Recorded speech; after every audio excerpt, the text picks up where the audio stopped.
Hello friends, मैं हूं ऋषभ और स्वागत है आपका बगड़िया क्लासेस में। आज हम बात करने जा रहे हैं एक बहुत ही इम्पोर्टेंट एलएक्यू की, जो कि है एरिथ्रोपोइसिस। सीक्वेंस क्या रहेगा देखते हैं। सबसे पहले डेफिनेशन, फिर site and stages, steps, factor influencing erythropoiesis and it's clinical. Definition की बात करें तो नाम ही बता रहा है एरिथ्रोपोइसिस, यानी कि एरिथ्रो मतलब एरिथ्रोसाइट, पोइसिस मतलब जनरेशन ऑफ आरबीसी। अब इसका इंपॉर्टेंस क्यों है? जैसा कि हम जानते हैं कि लाइफ स्पान जो आरबीसी का होता है वो 120 डेज का होता है। इसीलिए नए रेड सेल्स को कंटिन्यूसली रिप्लेस करना होता है पुराने रेड ब्लड सेल से, और ये प्रक्रिया जो होती है वो होती है via erythropoiesis. Erythropoiesis start at 3rd week of intra uterine life. और कहाँ शुरुआत होता है इसका? यॉर्क सैक में। इस टाइप के एरिथ्रोपोइसिस को हम क्या कहते हैं? Intravascular erythropoiesis. अब बात करते हैं स्टेजेस की। 3rd वीक से स्टार्ट हुआ, 3rd वीक से 3rd मंथ तक साइट क्या है एरिथ्रोपोइसिस का? York sac. 3rd मंथ से 5th मंथ तक लिवर में भी होगा, स्प्लीन में भी होगा। इस स्टेज को कहते हैं hepatic stage. From 5th month onwards start हो जाता है बोन मेरो में, और इस टाइप के एरिथ्रोपोइसिस को क्या कहते हैं? Medullary haematopoiesis. At birth all bone marrow is red. In adult red bone marrow is confined to proximal ends of the long bones as well as flat bones of the body। Birth के time पे जो bone marrow होता है वो completely red होता है, लेकिन adult में रेड बोन मेरो कन्फाइन हो जाता है तुम्हारा proximal end of long bones और फ्लैट बोन्स। फ्लैट बोन्स जैसे कि bones of skull, pelvis, vertebra, sternum, ribs. अब बात करते हैं स्टेप्स ऑफ एरिथ्रोपोइसिस की। सबसे पहले प्लूरिपोटेंट स्टेम सेल होता है, जिससे कि कमिटेड स्टेम सेल बनता है। ये कमिटेड स्टेम सेल्स दो टाइप का होता है। पहला तो कमिटेड माइलॉइड स्टेम सेल, दूसरा committed lymphoid stem cell. Committed myeloid stem cell CFU-GEMM बनाता है। इसका क्या मीनिंग है? Colony forming unit granulocyte, erythrocyte, monocyte and megakaryoblast, जिससे कि प्लेटलेट बनेगा। CFU-GEMM से बना BFUE। BFUE का मीनिंग है ब्लास्ट फॉर्मिंग यूनिट एरिथ्रोसाइट। ये फर्दर तुम्हें देगा CFUE, जिसका मीनिंग है कॉलोनी फॉर्मिंग यूनिट एरिथ्रोसाइट। और इस स्टेज को इन्फ्लुएंस कौन करता है? एरिथ्रोपोइटिन। जब आगे फैक्टर इन्फ्लुएंसिंग एरिथ्रोपोइसिस बताऊंगा तो पता चलेगा कि एरिथ्रोपोइटिन एक इंपॉर्टेंट फैक्टर है एरिथ्रोपोइसिस के लिए, और वो किस स्टेज को स्टिमुलेट कर रहा है? CFUE को। CFUE से क्या बन रहा है? प्रोनॉर्मोब्लास्ट, जिसका दूसरा नाम है प्रो एरिथ्रोब्लास्ट। प्रोनॉर्मोब्लास्ट से क्या बनेगा? अर्ली नॉर्मोब्लास्ट, जिसका दूसरा नाम है बेसोफिलिक नॉर्मोब्लास्ट। अर्ली नॉर्मोब्लास्ट से क्या बनेगा? इंटरमीडिएट नॉर्मोब्लास्ट, जिसका दूसरा नाम है पॉलीक्रोमेटोफिलिक नॉर्मोब्लास्ट। इंटरमीडिएट नॉर्मोब्लास्ट से क्या बनेगा? लेट नॉर्मोब्लास्ट, जिसका दूसरा नाम है ऑर्थोक्रोमेटिक नॉर्मोब्लास्ट। और ये लेट नॉर्मोब्लास्ट क्या बनाएगा? रेटिकुलोसाइट्स, और रेटिकुलोसाइट्स क्या बना देगा? Mature RBC. सबसे पहले pronormoblast, first cell of erythrocyte series that can be identified microscopically. Microscopically पहला जो स्टेज है एरिथ्रोपोइसिस का, वो कौन पहचाना जाएगा? प्रोनॉर्मोब्लास्ट। और इसके फीचर्स देखते हैं। 15 to 20 micrometre in diameter, nuclei present, both nucleus and cytoplasm are strongly basophilic.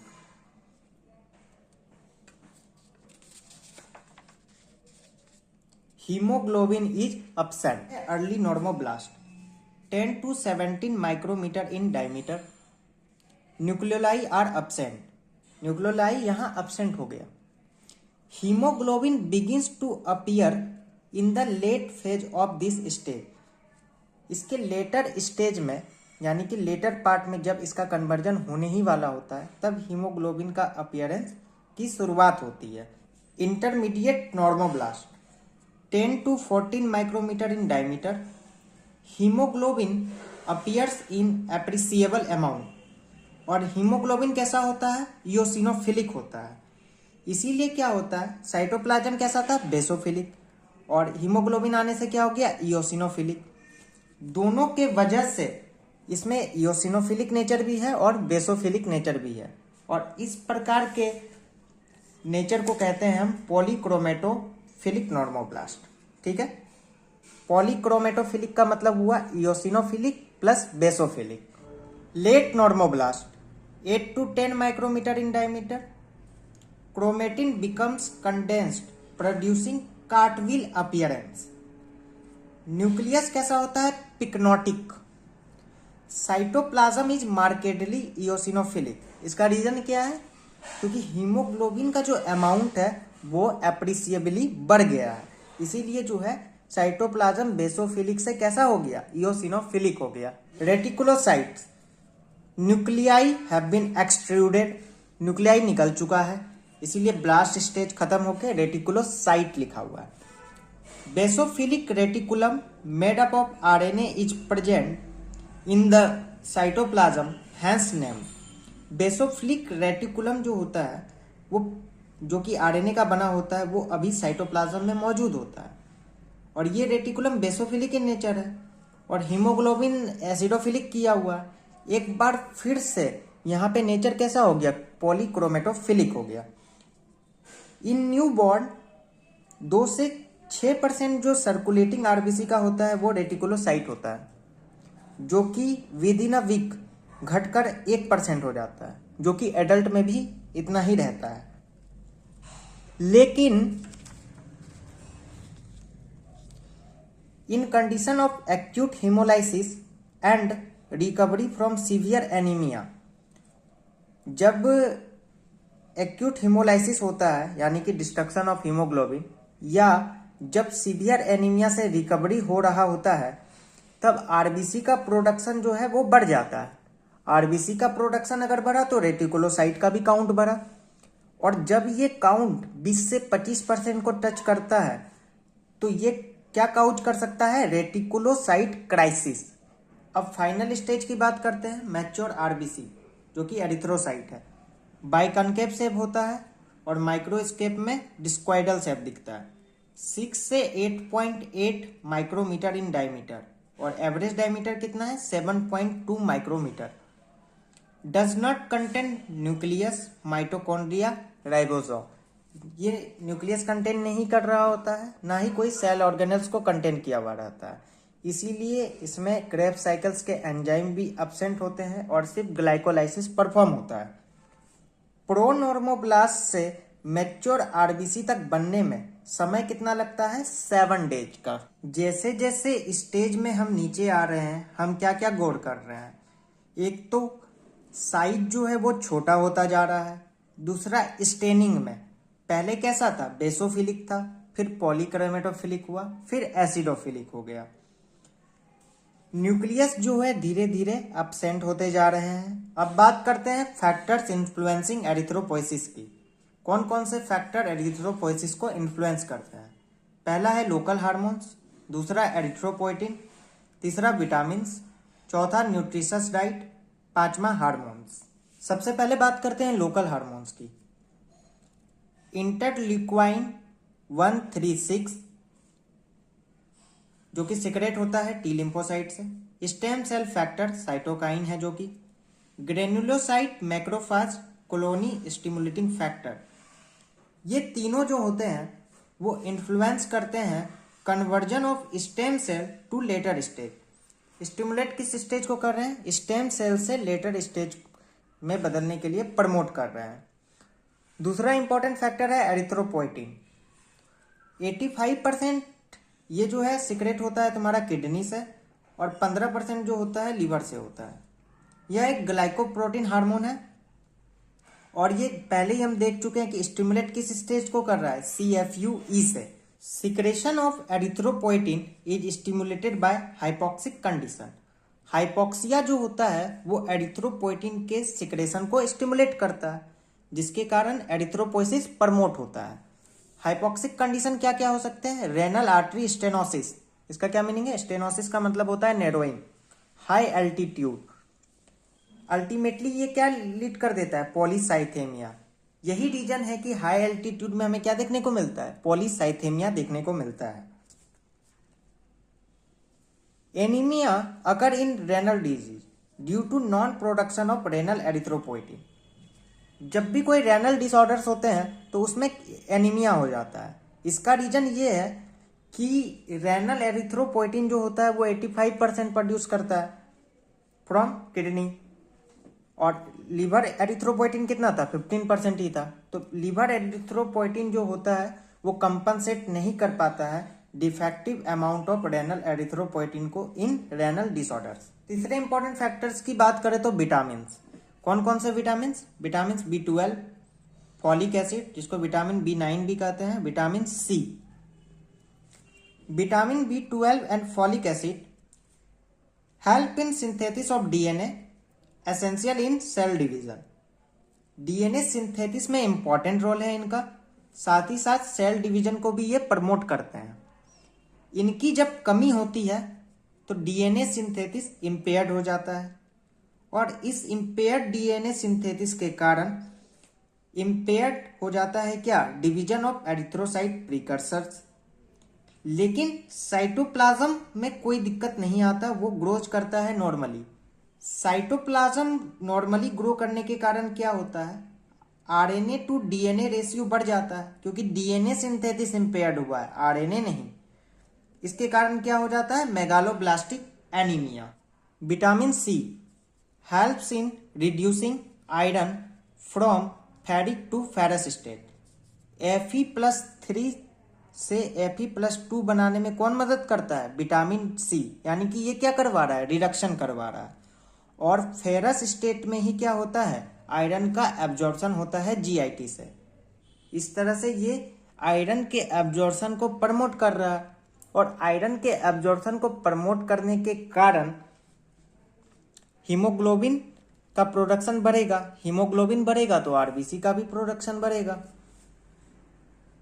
Hormones की बात कर ले, thyroxine, growth hormone, adrenal steroids, ये इंपॉर्टेंट रोल अदा करते हैं एरिथ्रोपोइसिस में। इनके डिटेल एंडोक्राइन चैप्टर में देखेंगे।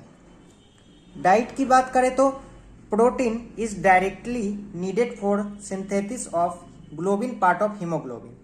जैसा कि जानते हैं कि हीमोग्लोबिन 2 पार्ट से बना होता है, haem and globin. Globin part क्या होता है? प्रोटीन होता है। अब प्रोटीन रिच डाइट खाएंगे तो ग्लोबिन पार्ट बढ़ेगा, ग्लोबिन पार्ट बढ़ेगा तो हीमोग्लोबिन का अमाउंट क्या होगा? बढ़ेगा। और इस तरह से ये क्या कर रहा है? एरिथ्रोपोइसिस स्टेप्स को प्रमोट करने में मदद कर रहा है। Cu+2 यानी कि क्यूप्रिक आयन, कोबाल्ट+2 कोबाल्ट आयन, ये कैसे एक्ट कर रहे हैं? कोफैक्टर के लिए। किसमें? हीम सिंथेसिस में। और आयरन जो है देखा कि ये डायरेक्टली कंपोनेंट है हीमोग्लोबिन का। तो ये सारे जो फैक्टर्स हैं ये क्या कर रहे हैं? एरिथ्रोपोइसिस को अल्टीमेटली डायरेक्टली और इनडायरेक्टली स्टिमुलेट कर रहे हैं। अब बात करते हैं क्लिनिकल की। क्लिनिकल कौन सा है? Pernicious anaemia. देखते हैं इसमें क्या क्या है। यह एक ऑटो इम्यून डिसीज है। Antibodies form against parietal cells. Parietal cells के अगेंस्ट एंटीबॉडीज बन रहे हैं। और पेराइटल सेल्स क्या चीज का सोर्स है? Source of intrinsic factor. Intrinsic factor क्या करता है? विटामिन B12 के साथ कॉम्प्लेक्स बनाता है, जो कि इलियम में जाके एब्जॉर्ब होता है। अगर एंटीबॉडीज ही बन जाएंगे पेराइटल सेल्स के अगेंस्ट तो इंट्रिंसिक फैक्टर क्या हो जाएगा? ये डिफेक्टिव हो जाएगा इसका प्रोडक्शन। पहला रीजन। दूसरा क्या हो सकता है? एंटीबॉडीज में prevent binding of intrinsic factor to vitamin B12। Intrinsic factor तो बन रहा है पर एंटीबॉडीज इन दोनों के बीच में कॉम्प्लेक्स फॉर्मेशन को बनने में इंटरफेयर कर रहा है, जिसकी वजह से कॉम्प्लेक्स फॉर्मेशन कम हो रहा है। या एक और रीजन हो सकता है, एंटीबॉडीज में interfere with binding of intrinsic factor vitamin B12 complex with receptor present in terminal ileum. यानी कि कॉम्प्लेक्स तो बन रहा है intrinsic factor vitamin B12 complex, लेकिन इलियम में जो रिसेप्टर है उससे जुड़ने नहीं दे रहा है इसको। कौन? Auto antibody. जिसकी वजह से क्या हो रहा है, ये तीनों रीजन या तो एंटीबॉडी जो कि बन रहे हैं पैराइटल सेल्स के अगेंस्ट, या एंटीबॉडी जो कि प्रिवेंट कर रहा है इंट्रिंसिक फैक्टर को विटामिन B12 से जुड़ने में, या एंटीबॉडी जो कि कॉम्प्लेक्स को रिसेप्टर से जुड़ने में इंटरफेयर कर रहा है। इन तीनों ही वजह से एब्जॉर्प्शन में प्रॉब्लम आएगा। अब विटामिन B12 एब्जॉर्ब ही नहीं हो पाएगा तो ये अल्टीमेटली क्या काउज कर देगा? पर्नीशियस एनीमिया, जो कि किस टाइप का एनीमिया है? यह एक मेगालोब्लास्टिक एनीमिया है। इसके क्या क्या और फर्दर फीचर्स है वो देखते हैं। MCV, MCH ये दोनों बढ़ जाएंगे। MCV का मतलब होता है मीन कार्पस्कुलर वॉल्यूम और MCH का मतलब होता है मीन कार्पस्कुलर हीमोग्लोबिन। MCHC ये नॉर्मल रहेगा क्योंकि MCHC इन दोनों का रेशियो होता है, दोनों ही बढ़ रहे हैं इसलिए MCHC नॉर्मल रह रहा है। रेटिकुलोसाइट इज लो, ये इंपॉर्टेंट है। WBC प्लेटलेट घट जाएंगे। इसका रीजन ये है कि RBC जो होगा वो बड़ा होगा, जो कि बोन मेरो में ज़्यादा स्पेस लेगा, जिसके कारण इनके प्रीकर्सर के लिए स्पेस क्या हो जाएंगे? वो कम हो जाएंगे। और स्पेस अगर कम हो गया तो इनका प्रोडक्शन क्या हो जाएगा? अल्टीमेटली कम हो जाएगा। Neurological features occurs in advance case of pernicious anaemia. Pernicious anaemia के एडवांस केस में हमें क्या देखने को मिलता है? Neurological features. यह एक बहुत इंपॉर्टेंट लैंडमार्क है तुम्हारे क्लिनिकल केस को पहचानने के लिए। विटामिन B12 की डेफिशिएंसी में तुम्हें न्यूरोलॉजिकल फीचर्स देखने को मिलते हैं, ये इंपॉर्टेंट है, जो कि फॉलिक एसिड के डेफिशिएंसी में नहीं देखने को मिलता जनरली। न्यूरोलॉजिकल फीचर्स में क्या क्या हो सकते हैं? टिंगलिंग, नंबनेस, मोटर सिम्टम्स, मतलब पाँव हाथ में झुनझुनी का आना या मोटर सिम्टम्स तुम्हें दिखेगा। ये ऐसा क्यों हो रहा है? दो वजह से। पहला रीजन तो ये है कि डीमाइलिनेशन हो रहा है, जिसके कारण क्या हो रहा है? डीजेनरेशन ऑफ स्पाइनल कॉर्ड हो रहा है। दूसरा रीजन है accumulation of abnormal fatty acid. अब एबनॉर्मल फैटी एसिड्स एक्यूमुलेट होंगे, ये तो इम्पेयर्ड करेंगे ही उसके फंक्शन को। ट्रीटमेंट इसका सिर्फ एक ही है, विटामिन B12 सप्लीमेंट्स दिया जाए इंजेक्टेबल फॉर्म में, क्योंकि डिफेक्ट किस में है? एब्जॉर्प्शन में। अगर हम ओरल सप्लीमेंट देते हैं वो तो एब्जॉर्ब होगा ही नहीं, क्योंकि विटामिन B12 के अमाउंट में कोई दिक्कत नहीं आया, इसके एब्जॉर्प्शन का डिफेक्ट है, इसीलिए हमें इसे इंजेक्टेबल फॉर्म में देना होगा। Thank you for watching videos. अगर वीडियो अच्छा लगा तो please like, share and subscribe.